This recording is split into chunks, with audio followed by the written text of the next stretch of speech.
राधे राधे दोस्तों, कैसे हो आप सब। आशा करती हूँ आप सब अच्छे होंगे। आज हम बात करेंगे सोशल साइंस एनसीईआरटी पॉलिटी के क्लास 6 के चैप्टर 7 के बारे में। चैप्टर का नाम है ग्रामीण क्षेत्र में आजीविका। आज हम इस चैप्टर का सिर्फ एक एक्सप्लेनेशन करेंगे और अगली वीडियो में हम इसके क्वेश्चन करेंगे। पहले पार्ट में हमने अपने जीवन में मौजूद अनेक तरह की विविधताओं पर नज़र डाली। हमने इस पर भी विचार किया कि अलग अलग क्षेत्रों में रहने से वहाँ के लोगों के काम धंधे पर कैसे असर पड़ता है। वहाँ पर पाए जाने वाले पेड़ पौधे, वहाँ की फसलें या दूसरी चीज़ें किस तरह उनके लिए महत्वपूर्ण हो जाती है। इस पार्ट में हम यह देखेंगे कि गाँव में लोग किन किन किन विभिन्न तरीक़ों से अपनी आजीविका चलाते हैं। पहले दो पाठों की तरह यहाँ भी हम इसकी पड़ताल करेंगे कि क्या लोगों के पास आजीविका चलाने के समान अवसर उपलब्ध है या फिर नहीं। उनके जीवन की परिस्थितियाँ एक दूसरे से कितनी मिलती जुलती है और वे किन समस्याओं का सामना करते हैं, इसे भी हम देखेंगे। कलपट्टू गांव तमिलनाडु का एक कलपट्टू गांव है, उसके बारे में हम बात कर रहे हैं कि वहाँ के लोग कैसे अपनी आजीविका के लिए और क्या क्या काम करके अपना घर चलाते हैं। तमिलनाडु में समुद्र तट के पास एक गांव है कलपट्टू। यहाँ लोग कई तरह के काम करते हैं। दूसरे गांव की तरह यहाँ भी खेती के अलावा कई काम होते हैं, जैसे टोकरी, बर्तन, घड़े, ईंट, बैलगाड़ी इत्यादि बनाना। यहाँ के लोग क्या क्या करते हैं, टोकरी, बर्तन, घड़े और ईंट, बैलगाड़ी इत्यादि बनाते हैं। कलपट्टू में कुछ लोग नर्स है, शिक्षक है, धोबी है, बुनकर, नाई, साइकिल ठीक करने वाले या फिर लोहार के रूप में अपनी सेवाएं देते हैं। यहाँ कुछ दुकानदार एवं व्यापारी भी हैं। जो मुख्य गली की है वह बाजार की तरह दिखती है। उसमें आपको तरह तरह की कई छोटी दुकानें दिखेंगी, जैसे चाय, सब्जी, कपड़े की दुकान तथा दो दुकानें बीज और खाद की। 4 दुकानें चाय की हैं, जहाँ टिफ़िन भी मिलता है। यहाँ टिफ़िन का मतलब है खाने पीने की हल्की फुल्की चीज़ें, जैसे सुबह इडली, डोसा व उपमा मिलता है और शाम के नाश्ते में वड़ा, बोंडा व मैसूर पाक मिलता है। चाय की दुकान के पास एक कोने में एक लोहार का परिवार रहता है। उसके घर में ही लोहे की चीज़ें बनाने का काम होता है। बगल में साइकिल की मरम्मत की एक दुकान है, वहाँ साइकिल किराए पर भी मिलती है। गांव में 2 परिवार कपड़े धोकर अपनी आजीविका चलाते हैं। गांव में क्या क्या करना पड़ता है, कपड़े धोकर भी अपनी आजीविका चलानी पड़ता है, अपना घर चलाना पड़ता है। कुछ लोग पास के शहर में जाकर मकान बनाने और लॉरी चलाने का काम करते हैं। गांव छोटी छोटी पहाड़ियों से घिरा हुआ है। सिंचित जमीन पर मुख्यतः धान की खेती होती है। ज़्यादातर परिवार खेती के द्वारा अपनी आजीविका कमाते हैं। यहाँ आम और नारियल के काफ़ी बाग हैं। कपास, गन्ना और केला भी उगाया जाता है। आइए कुछ लोगों से मिले जो कलपट्टू के खेतों में काम करते हैं और देखें कि हम उनकी आजीविका के बारे में क्या सीख सकते हैं। तुलसी तुलसी कोई महिला का नाम है। हम सब यहाँ रामलिंगम की ज़मीन पर काम करते हैं। वो बता रही है कि हाँ, वो रामलिंगम की ज़मीन पर काम करती है। उसके परिवार के पास कलपट्टू में 20 एकड़ धान के खेत हैं। शादी से पहले भी मैं मायके में धान के खेतों में ही मजदूरी करती थी। यहाँ मैं सुबह 8:30 से शाम 4:30 तक काम करती हूँ। रामलिंगम की पत्नी करूथम्मा काम की निगरानी करती है। तुलसी बता रही है कि वो रामलिंगम के खेत में काम करती है, सुबह 8:30 से शाम 4:30 बजे तक। साल में कुछ ही मौके ऐसे होते हैं जब मुझे नियमित रूप से मजदूरी मिलती है। यह उन मौक़ों में से एक है। मैं धान रोप रही हूँ। जब धान की फसल थोड़ी बढ़ जाएगी तो रामलिंगम हमें निराई के लिए और बाद में कटाई के लिए बुलाएगा। जब मैं कम उम्र की थी तो निराई कटाई का काम आसानी से कर लेती थी, लेकिन अब जैसे जैसे उम्र हो रही है मुझे झुककर काम करने और देर तक पानी में पैर डुबाए रखने से तकलीफ़ होती है। रामलिंगम एक दिन का 40 रुपया मजदूरी देता है। मेरे गांव में मजदूरी की रेट से यह थोड़ा कम है, फिर भी मैं मजदूरी के लिए यहीं आती हूँ। रामलिंगम पर मुझे भरोसा है कि काम होने पर वह मुझे ही बुलाएगा। बाकी लोगों की तरह वह आस पड़ोस के गाँव में सस्ते मजदूर ढूंढने नहीं जाता है। तुलसी बता रही है कि वो रामलिंगम के यहाँ काम करती है और उसे पता है कि वो काम करने के बाद उसके बाद निराई का जो काम होता है, जो अगर घास फूस रहते हैं उसको निकालने का काम निराई बोलते हैं, और उसके बाद जो कटाई का काम होता है उसके लिए रामलिंगम उसी को बुलाएगा। मेरा पति रमन भी एक मजदूर है। हमारे पास कोई ज़मीन नहीं है। साल के इन महीनों में खेतों में कीड़ों की दवाई छिड़कता है। जब खेतों में कोई काम नहीं मिलता तो उसे पास की खान से पत्थर या नदी से बालू ढोने का काम मिल जाता है। ये पत्थर और बालू पास के शहरों में मकान बनाने के लिए ट्रक से ले जाए जाते हैं। खेत में काम करने के अलावा मैं घर का सारा काम करती हूँ। मैं घर में सबके लिए खाना बनाती हूँ, कपड़े धोती हूँ और सफाई करती हूँ। दूसरी औरतों के साथ जंगल से लकड़ी भी लाती हूँ। गांव में करीब 1 किलोमीटर दूर बोरवेल है जहां से पानी लेकर आती हूँ। मेरा पति घर का सामान जैसे साग सब्जी खरीदने में मेरी मदद करता है। हमारी 2 बेटियां हमारे जीवन की खुशी है, दोनों स्कूल जाती है। पिछले साल एक बेटी बीमार पड़ गई थी तो उसे शहर के अस्पताल ले जाना पड़ा। हमने उसके इलाज के लिए रामलिंगम से उधार लिया था और उस उधार को चुकाने के लिए हमें अपनी गाय बेचनी पड़ी। इस तरीके से आप देख सकते हैं कि उधार के लिए उसे अपनी गाय भी बेचनी पड़ी और जिसके वहाँ वो काम कर रही है उसे से उधार ली, लेकिन वैसा मतलब मदद नहीं मिला। जैसा कि आपने तुलसी की कहानी में पढ़ा, ग्रामीण इलाके में गरीब परिवारों का बहुत सारा समय पानी और जलावन की लकड़ी लाने और जानवर चराने में ही बीत जाता है। इन कामों से कोई पैसा नहीं मिलता, लेकिन गरीब परिवारों में ये सब काम बहुत महत्वपूर्ण हो जाते हैं। वे मजदूरी से जो थोड़ा सा पैसा कमाते हैं उससे गुजारा नहीं होता। घर चलाने और ज़िंदगी बसर करने के लिए इन कामों को करना पड़ता है। हमारे देश के ग्रामीण परिवारों में से करीब 40% खेतिहर मजदूर हैं। कुछ के पास ज़मीन के छोटे छोटे टुकड़े हैं, बाकी तुलसी की तरह भूमिहीन हैं। कई बार जब पूरे साल उन्हें काम नहीं मिल पाता तो मजबूरन काम की खोज में उन्हें दूर दराज के इलाकों में जाना पड़ता है। इस तरह का पलायन कुछ विशेष मौसमों में ही होता है। शेखर के बारे में बात की जा रहा है। हमें यह धान अपने घर लेकर जाना है। मेरे परिवार ने अभी अभी फसलों की कटाई पूरी की है। हमारे पास बस 2 एकड़ ज़मीन है। हम अपने खेत का सारा काम खुद ही कर लेते हैं। मैं कई बार कटाई के समय दूसरे छोटे किसानों की मदद ले लेता हूँ और बदले में उनके खेतों में कटाई करवा देता हूँ। तो छोटे छोटे किसान होते हैं, जैसे कि शेखर के पास 2 एकड़ ज़मीन है तो वो खुद ही काम कर लेता है, या फिर कभी कभी अगर ज़रूरत पड़ता है तो छोटे किसानों से मदद ले लेता है और बदले में वैसा उसका भी काम कर देता है। ये सब गाँव में होता रहता है। व्यापारी मुझे उधार पर बीज और खाद देता है। इसे चुकाने के लिए मुझे थोड़े कम दामों पर उसे धान बेचना पड़ता है। अगर बाजार में बेचो तो ज़्यादा पैसे मिल जाएंगे, लेकिन मुझे उधार भी तो चुकाना है। व्यापारी ने किसानों को याद दिलाने के लिए अपना एजेंट भेजा है कि जिन किसानों ने उधार लिया है वे उसी को अपना धान बेचें। मुझे अपने खेत से 60 बोरी धान मिलेगा। इनमें से कुछ मैं अपना उधार चुका दूंगा और बाकी घर लग जाएगा, लेकिन मेरे हिस्से में जो आता है वह सिर्फ 8 महीने तक ही चल पाता है।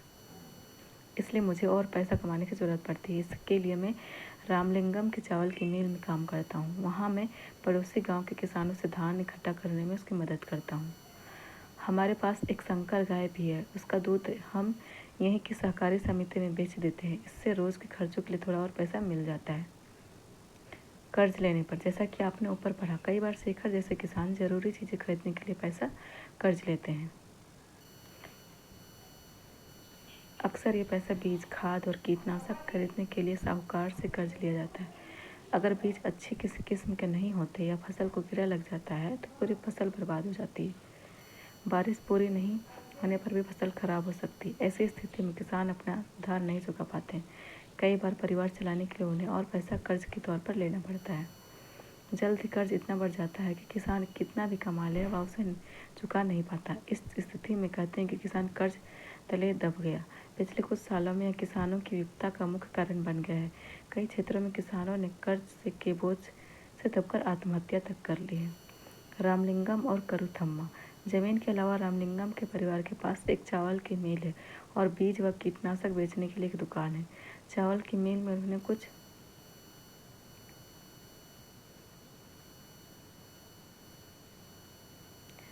अपना पैसा लगाया और थोड़ा सरकारी बैंक से कर्ज लिया था। वे कलपट्टू और आसपास के गांवों से ही धान खरीदते हैं।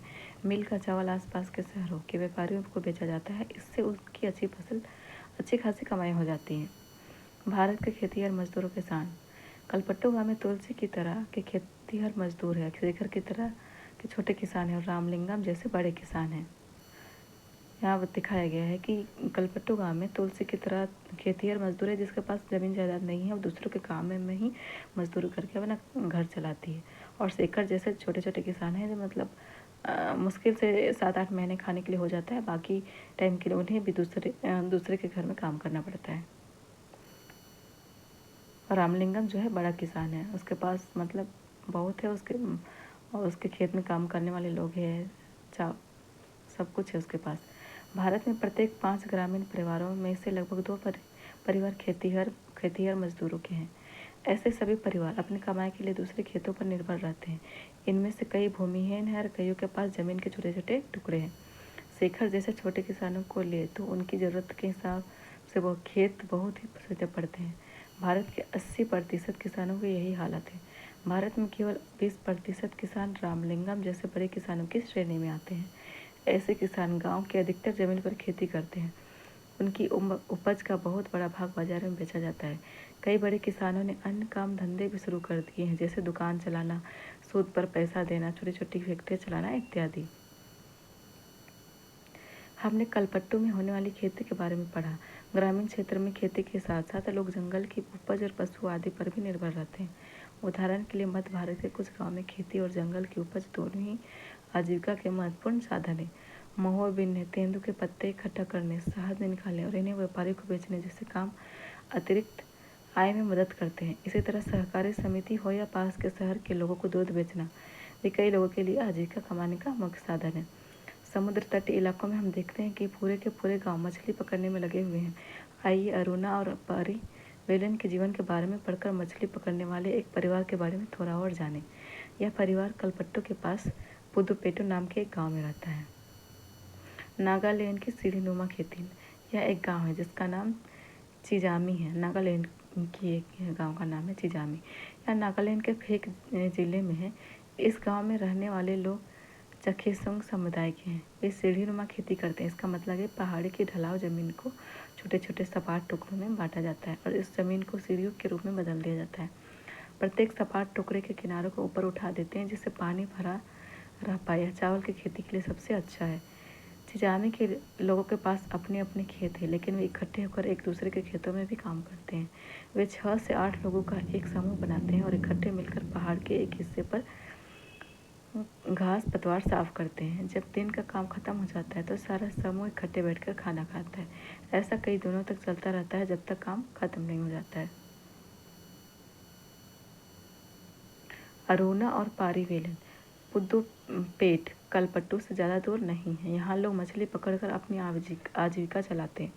उनके घर समुद्र के पास होते हैं और वहाँ चारों ओर जाल और कैटामैरिन मछुआरों की खास तरह की छोटी नाव होती है की पंक्तियाँ दिखाई देती है। सुबह 7 बजे समुद्र किनारे बड़ी गर्मा गर्मी रहती है। इस समय सारे कैटामैरिन मछलियाँ पकड़कर लौट आते हैं। मछली खरीदने और बेचने के लिए बहुत सारी औरतें इकट्ठे हो जाती हैं। मेरा पति पारिवेलन, मेरा भाई और जीजा आज बड़ी देर से लौटे। मैं बहुत परेशान हो गई थी।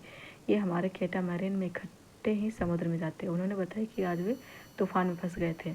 मछली पकड़ना भी मतलब जोखिम का ही काम है। कभी तूफान आ गया तो लोग फंस जाते हैं, बहुत मतलब मर भी जाते हैं। आज तो मछलियाँ पकड़ी गई। उनमें से मैंने परिवार के लिए कुछ मछलियाँ एक तरफ उठाकर रख दी, बाकी मैं नीलाम कर दूँगी। इस नीलामी से जो पैसा मुझे मिलता है वह 4 भागों में बढ़ जाता है। 3 हिस्से उन 3 लोगों में बढ़ जाते हैं जो मछली पकड़ने जाते हैं। बाकी एक हिस्सा उसे मिलता है जिसके नाव और जाल वगैरह होते हैं। क्योंकि जाल कैटामैरिन और उसका इंजन हमारे हैं तो वह हिस्सा भी हमें ही मिल जाता है। हमने बैंक से उधार लेकर एक इंजन खरीदा है जो कैटामैरिन में लगा हुआ है। इससे ये लोग समुद्र में दूर तक जा पाते हैं और मछलियाँ मिल जाती हैं। नीलामी में जो औरतें यहाँ जो मछलियाँ खरीदती हैं वे टोकरे भर भर कर पास के गाँव में बेचने के लिए जाती हैं। कुछ व्यापारी भी हैं जो शहरों की दुकान के लिए मछलियाँ खरीदते हैं। मैं दोपहर 12 बजे तक ही नीलामी का काम निपटा पाती हूँ। शाम को मेरा पति और बाकी रिश्तेदार मिलकर जाल को सुलझाते हैं और उसकी मरम्मत करते हैं। कल सुबह सुबह 2 बजे वे फिर समुद्र की तरफ चल देंगे। हर साल मानसून के दौरान करीब 4-5 महीने तक वे समुद्र में नहीं जा पाते क्योंकि यह मछलियों के प्रजनन का समय होता है। इन महीनों में हम व्यापारी से उधार लेकर अपना गुजारा चलाते हैं। इस कारण बाद में हमें मजबूरी में उसे व्यापारी को मछली बेचनी पड़ती है और हम खुद खुली नीलामी नहीं कर पाते। वही खाली महीने काटना सबसे मुश्किल होता है। पिछले साल सुनामी के कारण हमारा बड़ा नुकसान हुआ। इस तरह आप देखते हैं कि मतलब गांव के लोगों को कितने जोखिम भरे काम करने पड़ते हैं। मछली पकड़ना जाना होता है, अगर सुनामी आ गया तो उसमें प्रॉब्लम होती है।